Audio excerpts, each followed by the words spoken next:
Hello बच्चों, conduction, convection और radiation, इस टॉपिक को मुझे लगता है आप लोगों ने पढ़ा होगा, लेकिन बहुत बार आप लोगों को कंफ्यूजन हो जाता है इसमें। ये क्या है? ये तीनों मेथड है ट्रांसफर ऑफ हीट की। हीट कैसे स्थानांतरण होता है या कैसे ट्रांसफर होता है, ये तीन तरीकों से होता है, एक कंडक्शन, एक कन्वेक्शन और रेडिएशन। आज इसको क्लियरली हम समझ लेंगे कि क्या है। मुझे लगता है मेरे द्वारा पढ़ाया गया तो आपको क्लियरली समझ में आ जाएगा।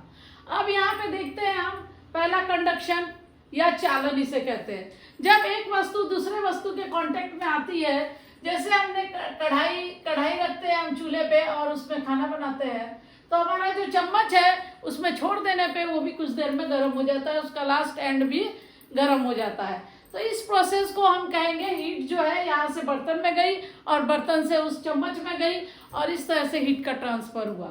तो यहाँ पे टच में रहने के बाद हीट का ट्रांसफर होता है किसी चीज के कांटेक्ट में रहने पे। इसको समझने के लिए हम एक एक्टिविटी कर सकते हैं। यहाँ पे हम एक रॉड लेंगे, ये मान लो लोहे की रॉड है, इसको एक स्टैंड पे खड़े कर देंगे, यहाँ क्लिप लगा के स्टैंड पे खड़े कर देंगे। इसमें कुछ मोमबत्ती हम चिपका देंगे, कुछ कुछ दूरी पे हम इसमें कुछ मोमबत्ती के ऐसे टुकड़े चिपका देंगे उसमें। और क्या करेंगे, यहाँ पे हीट करेंगे, यहाँ पे मोमबत्ती से या किसी चीज से हम इसको स्लो हीट करेंगे। तो क्या देखते हैं आपने, क्या देखेंगे आप कि ये जो मोमबत्ती जब यहाँ पे ये रॉड गर्म होता है तो ये पहली मोमबत्ती नीचे पिघल के गिर जाती है, फिर दूसरी गिरती है, फिर तीसरी गिरती है। इस तरह से ये मोमबत्ती धीरे धीरे गिरने लगती है, पिघलने लगती है। इसका क्या मतलब हुआ कि हीट जो है वो यहाँ पे पहले लगा और इस हीट को ये ट्रांसफर होते जा रहा है। हीट आगे यानी ये सब गर्म हो के गिर रही है। इसका मतलब है पिघल के गिर रही है, इसका मतलब हीट का ट्रांसफर हो रहा है। जब हीट इसके कांटेक्ट में ये सब मोमबत्ती है तब जाके ये गिर रहा है। तो इस मेथड को हम कंडक्शन कहते हैं। इस ट्रांसफर ऑफ हीट को क्या कहते हैं? कंडक्शन कहते हैं। अब दूसरा मेथड हम समझेंगे। दूसरे मेथड में क्या है? संवहन या कंडक्शन। इसमें क्या होता है, ये खासकर लिक्विड चीजों में ज्यादा होता है ये कन्वेक्शन, या एयर में होता है या गैसेस में होता है।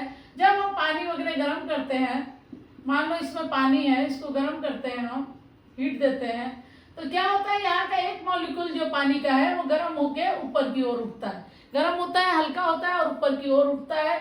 और फिर ये दूसरा पानी यहाँ पर, मतलब ठंडा पानी यहाँ आ जाता है, फिर वो मॉलिक्यूल गर्म होके ऊपर उठता है। इस तरह से इस मेथड को कहते हैं कन्वेक्शन मेथड या संवहन मेथड, जिससे ये एक एक मॉलिक्यूल गर्म हो के ये एयर में पॉसिबल है और साथ ही साथ वाटर और एयर में ये पॉसिबल है, कंडक्शन मेथड।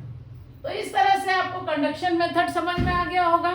तो पहला है जो सॉलिड में ज्यादा दिखाई देता है, एयर वाटर में ये कन्वेक्शन मेथड दिखाई देता है। अब रेडिएशन क्या होता है? विकिरण।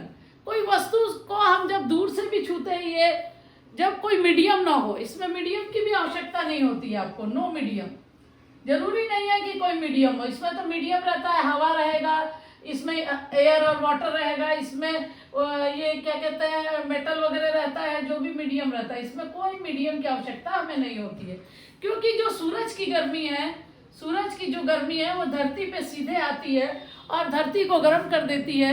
ये एक तरह से रेडिएशन मेथड हुआ।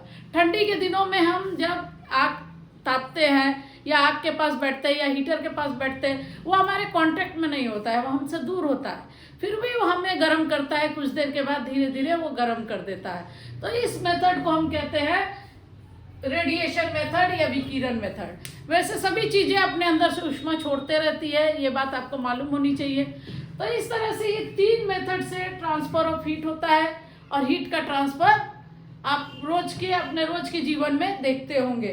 तो इसको ध्यान देंगे और इसको समझ में आ गया होगा तो लाइक, शेयर एंड सब्सक्राइब करेंगे।